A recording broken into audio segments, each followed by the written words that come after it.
ભાઈ આજે તો આપણા પત્રીજા રુદ્રને પણ લઈ લીધો બ્લોગમાં હો ભાઈ. અને આપણા અમીર કાકા એ શીખવાડતા હતા એમના છોકરાને દર્શન કરવાનું ભાઈ.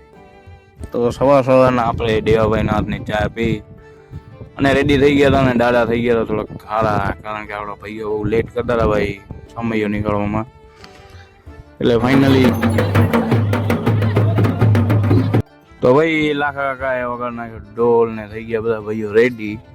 એટલે આપણે એકાદો વિડીયો લઈને નીકળી ગયા એમનાથી આગળ, કારણ કે વિડીયો આપણે લેવો પડતો સામૈયાનો.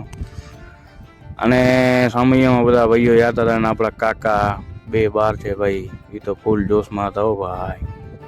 અને સામૈયા સાથે આપણા ભાઈઓ બધા પહોંચ્યા હતા દરગાહ ઉપર અને લાગી ગયા દર્શન કરવામાં. ને આપણા પાલાભાઈ લાગી ગયા હતા એક્સપ્રેસ ઓટોમાં, અને જગાભાઈ લાગી ગયા હતા છત્તર ને એ બધું ગોઠવામાં. આપણા અમીર કાકા શીખવાડતા હતા એમના છોકરાને દર્શન કરવાનું ભાઈ.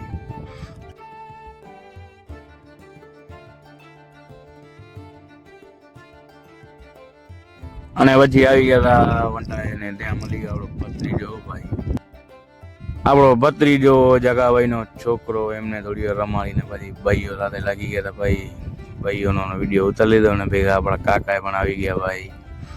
અને આપણા મુંદ્રાવાળા જગાભાઈ ને ભીખાભાઈ ને પાલાભાઈ એ તો અલગ જ ડિસ્કશન કરતા હતા. ને આપણે ને અશોકભાઈ તો શાંતિથી હાસી મજાક સાથે સાંભળતા હતા. ને હરિભાઈ લાગા હતા એમના છોકરાને રમાડવામાં ભાઈ. થાર આવી છે નવી વધારવા માટે.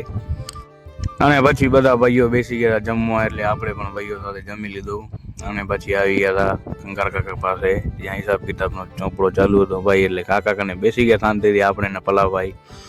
અને હિસાબ કિતાબ પતાવીને પછી આપણે આવી ગયા ભાઈઓ અને ભાઈઓ થોડી વાર વિડીયો સાથે મસ્તી મજાક કરતા હતા હો ભાઈ. ભીમાભાઈની એન્ટ્રી પડી હો ભાઈ. અને પછી ભાઈઓ મસ્તી મજાક બાદ ભાઈઓ સાથે પી લીધી ગરમા ગરમ ચા હો ભાઈ. અને ચા પીને પછી બચ્ચા કાકા સાથે ડાન્સ કરતા કરતા આપણે નીકળી ગયા ઘરે. અને ઘરે આવીને ચર્ચા ચાલુ થઈ ગઈ નવીનભાઈ અને આપણા નારાયણ બુવાજીની. અને પછી આપણા ભાઈઓ સાથે એટલે નારાયણભાઈ અને નવીનભાઈ સાથે નીકળી ગયા હતા નારાયણભાઈના કોન્ટ્રાક્ટર, એટલે કે એમનું ઘર બનાવે છે એ ભાઈને મળવા માટે. ત્યાં ભાઈની અને કોન્ટ્રાક્ટર ભાઈની વાતચીત ચાલુ હતી, એટલામાં આવી ગયા હતા પલા કાકા. એટલે એ પણ લાગી ગયા એમના ભેગા વાતચીત કરવામાં હો ભાઈ. એટલે ચર્ચા ખૂબ જ લાંબી હાલી હતી ભાઈ. અને ચર્ચા પતાવીને આપણે ભાઈઓ સાથે નીકળી ગયા હતા ઘરે. હવે મળશું નવા વ્લોગમાં ભાઈ.